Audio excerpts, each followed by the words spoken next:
আমরা মনে করি যে আমাদের লাইফ, আমাদের জীবন পরিবর্তনের জন্য, ধরো আমার ইনকাম যদি মাসে 1,00,000 টাকা হয়, আমার জীবন পরিবর্তন হয়ে যাবে। আমি যদি ওই অবস্থানে যেতে পারি, আমার জীবন পরিবর্তন হয়ে যাবে। আমি যদি এই জিনিসটা করতে পারি, আমার জীবন পরিবর্তন হয়ে যাবে। আমার যদি এই সুযোগটা আসে বা আমার ব্যবসায় যদি এই উন্নতিটা হয়, আমার জীবন পরিবর্তন হয়ে যাবে। না, জীবন পরিবর্তন হওয়া আরো সহজ। জীবন পরিবর্তনের জন্য শুধুমাত্র আপনার চিন্তাধারা পরিবর্তন করাই যথেষ্ট। আমি আবার বলছি, জীবন পরিবর্তনের জন্য শুধুমাত্র আপনার চিন্তাধারাটা পরিবর্তন করাই যথেষ্ট।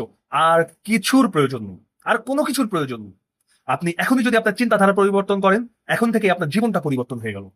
পজিটিভ জিনিস আপনাকে পজিটিভ দিকে নিয়ে যাবে, নেগেটিভ জিনিস আপনাকে নেগেটিভ দিকে নিয়ে যাবে। আপনি যেরকম চিন্তা করবেন, আপনার জীবনের 70% প্রভাবই সেম হবে। আপনার বিশ্বাস কি? আপনার চিন্তাধারা কি?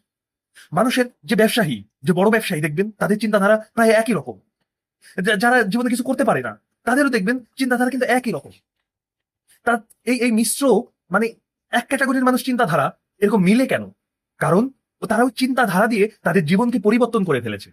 যে জীবনে কিছু করতে পারে নাই, সে করতে পারে নাই, তার চিন্তাধারাকে সে আপডেট করতে পারে নাই।